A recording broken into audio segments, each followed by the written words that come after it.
बंधुओं, सादर अभिवादन। एक विदाई ऐसी भी, इस दृष्टिकोण से यह विदाई अपने आप में अनुपम थी, अनोखी थी, नवीन थी कि इसमें दृष्टिकोण नया अपनाया गया था। यह सेवानिवृत्ति की विदाई थी कि घर वापसी का आनंदोत्सव।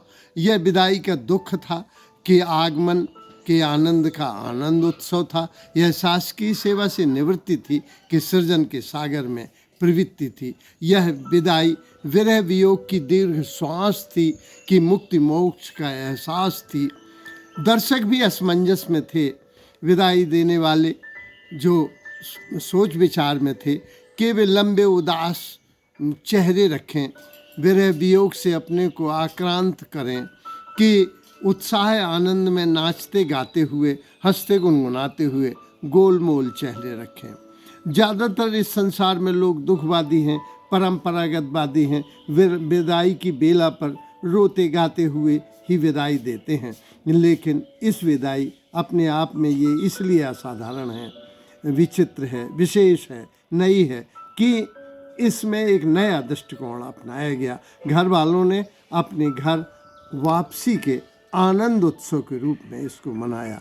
लोग चूँकि परंपरावादी हैं, इसलिए लोग अपने लेक्चर तैयार करके आए थे कि तमन्ना तो थी ताउम्र तेरे साथ रहें, पर वक्त का तकाजा है कि अब अलविदा कहें। लोग थे कि सदा रहने को आया नहीं इस संसार में कोई, पर जैसे आप जा रहे हैं ऐसे जाता नहीं कोई। वैसे तो हमें अपनी तैराकी पे बहुत गुरूर था, पर जब तेरी आंखों में देखा तो हम डूब चुके थे। तो इस तरह से दुखवादी गीत गज़लें लेकर, अपने भाव लेकर ही इस सभा में आए थे। लेकिन वस्तुतः दृष्टिकोण नया था, इसलिए जो दर्शक थे, जो वक्ता थे, उनके पास बोलने को कुछ था ही नहीं।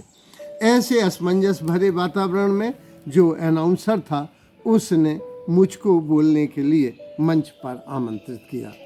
तो उस समय मैंने कहा, हमारे कॉलेज में डॉक्टर रूसा सिंह एक विशिष्ट प्रोफेसर की विदाई है।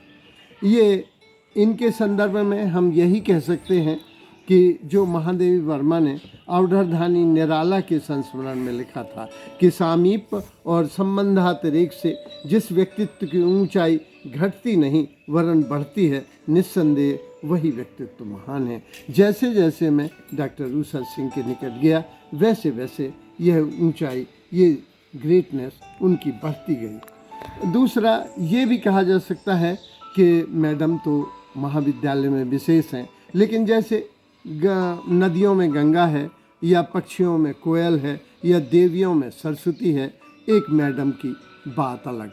उसी तरह से बहुत से लोग हैं, लेकिन मैडम अपने व्यक्तित्व और विशाल कृतित्व की वजह से एक विशिष्ट स्थान को रखती हैं। क्योंकि गंगाएं तो बहुत सी हैं, लेकिन गंगा की बात अलग। नदियां तो बहुत सी हैं, पर्वत तो बहुत से हैं, लेकिन हिमालय का अपना एक आनंद है। देवियां तो बहुत सी हैं, लेकिन सरस्वती की अपनी गरिमा अलग है। तो उसी तरह से मैडम की जो कृतित्व है और व्यक्तित्व है, ये इतना विशाल है कि ये ऐसा ही है जैसे एक विशाल देवदार के दरख्त को कोई छोटे से गमले में लगाने का असफल प्रयास करे, लेकिन कुछ कहना ही है। इनकी विद्वता और बुद्धिमत्ता, इनकी विनम्रता, वाणी और व्यवहार, इनका सम्मान और सेवा और सहयोग, दयालुता और रचना धर्मता विशेष है। इन्होंने लगभग 1 दर्जन से अधिक पुस्तकें लिखी।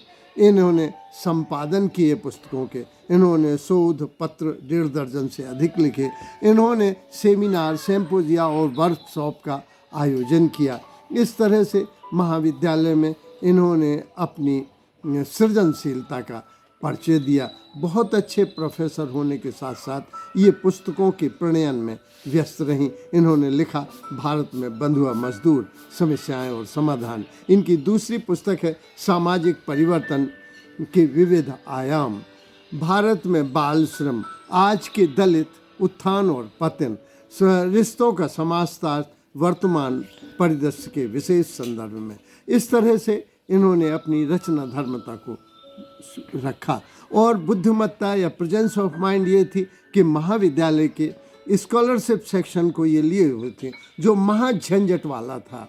आर्थिक होने की वजह से सब लोग इसमें विशेष इंटरेस्ट लेते थे, लेकिन अपनी बुद्धिमत्ता की वजह से मैडम ने किसी भी समस्या को प्राचार्य चैम्बर तक नहीं आने दिया।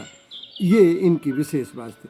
जो वाणी, विनम्रता और व्यवहार, ये मैडम को प्रकृति से प्राप्त है। आयुर्वेद के ऋषि ने प्रार्थना की है कि मेरी जिह्वा के अग्रभाग में मधु हो, मध्य में मधुर हो, पश्च में मधुर हो, मेरा व्यवहार और मेरा मूल स्वर मधुर हो।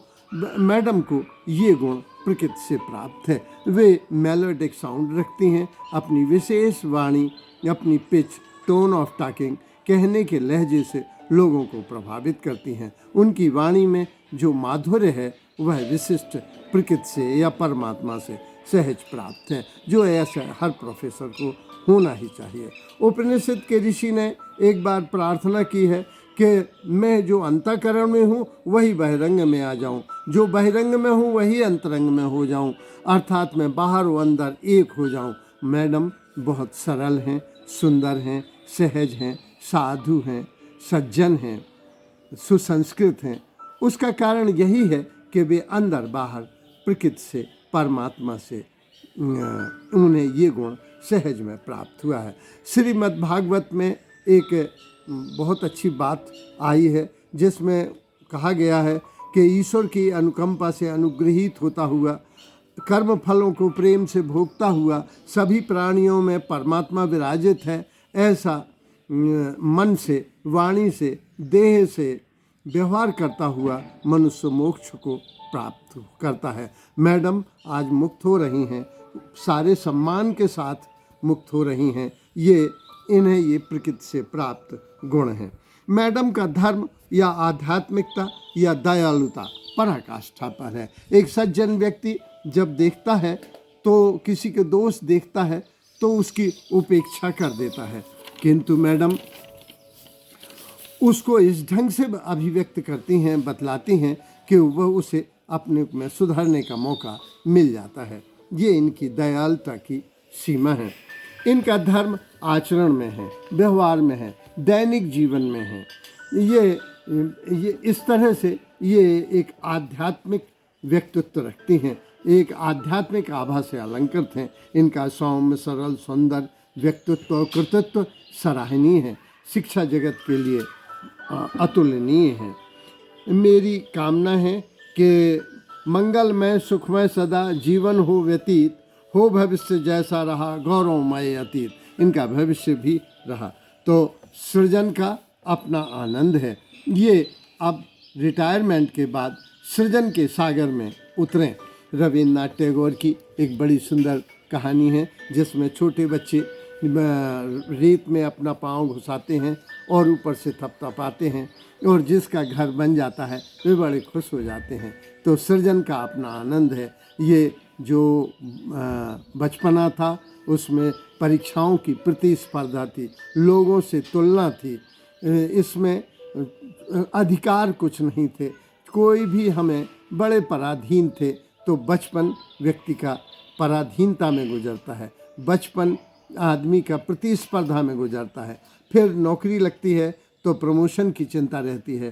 फिर बच्चे बड़े होते हैं, शादी होती है, बच्चे बड़े होते हैं, शादी की चिंता हो जाती है, मकान बनवाना, मकान अच्छा बनवाना, प्लॉट खरीदना आदि प्रतिस्पर्धाएं चलती हैं। लेकिन सेवानिवृत्ति का अवसर मनुष्य को अब न शादी बच्चों की करना है, न मकान बनवाना है, न प्रमोशन की चिंता है। इस तरह से ये परम आनंद का समय है। तो मैडम से गुजारिश है कि वे सृजन में उतरें, क्योंकि इतनी व्यस्तता में भी उनका सृजन, इतने संघर्ष और संकट में भी उनका सृजन रहा। तो अब तो आनंद का समय है। एक बुंदेलखंडी कहानी है, जिसमें एक दो जा रहे थे जंगल में, जाड़े की रात थी। तो उन्होंने उसने कहा, काका ये बताओ कि सर्दी बहुत है, क्या करें? तो वे बोले कि भैया ऐसो करो, अपन जंगल में फंस गए हैं, रात काटने हैं, तो अपन ऐसो करें कि लकड़ियाँ इकट्ठी करें, लेकिन माचिस है का? अरे बोले अपन ने कही कक्का कि बीड़ी छोड़ दो, सो माचिस तो है ही नहीं है। बोले लकड़ियाँ तो बिलात थी, कंडा मिल जाते, लेकिन अब माचिस तो ही नहीं। आप ऐसा करो, जब कुइया है ना, ये कुइया की खाकरी बना दो, इको मेड़ो बना दो कि जानवर आदमी मुनसे लुकोनु गिरे नहीं। सुबह दोनों रात भर जुट गए, ना उन्हें झाड़ा लगा, ना भूख लगी, न प्यास लगी। तो जो सृजन में मस्त हो जाते हैं उन्हें ब्रह्म सहोदर आनंद को प्राप्त होते हैं, और ना उन्हें उम्र का एहसास होता है, ना वे थकते हैं। इस तरह से मैडम से प्रार्थना है कि वे सृजन के सागर में उतरकर ब्रह्म सहोदर आनंद को सहज प्राप्त करें। मैक्सिम गोर्की ने लिखा है कि जो सृजन है, जो अध्ययन है, जो अध्यापन है, वो मनुष्य को आनंद का, योग्यता का और अलंकरण का एक साथ कार्य करता है। तो मैडम से प्रार्थना है कि वे रहें। एम्स के डॉक्टर ने एक बात बड़ी वैज्ञानिक कही थी कि जो जितना चलेगा वो उतना चलेगा, जो बैठ गया वो बैठ ही जाएगा, उसे प्रकृति या परमात्मा बैठा देगी। और जो अकर्मण्य हो गए, जिनने चारपाई पकड़ ली, चारपाई उन्हें पकड़कर चिता तक आसानी से ले जाएगी। इसलिए जो सृजन में मस्त रहते हैं वे शारीरिक और मानसिक दृष्टि से अब जीवन के अंतिम क्षणों तक सम्मान को, पुरस्कार को प्राप्त होते हैं। मैडम ने बहुत से पुरस्कार और सम्मान प्राप्त किए और आगे भी पुरस्कार और सम्मान प्राप्त करें।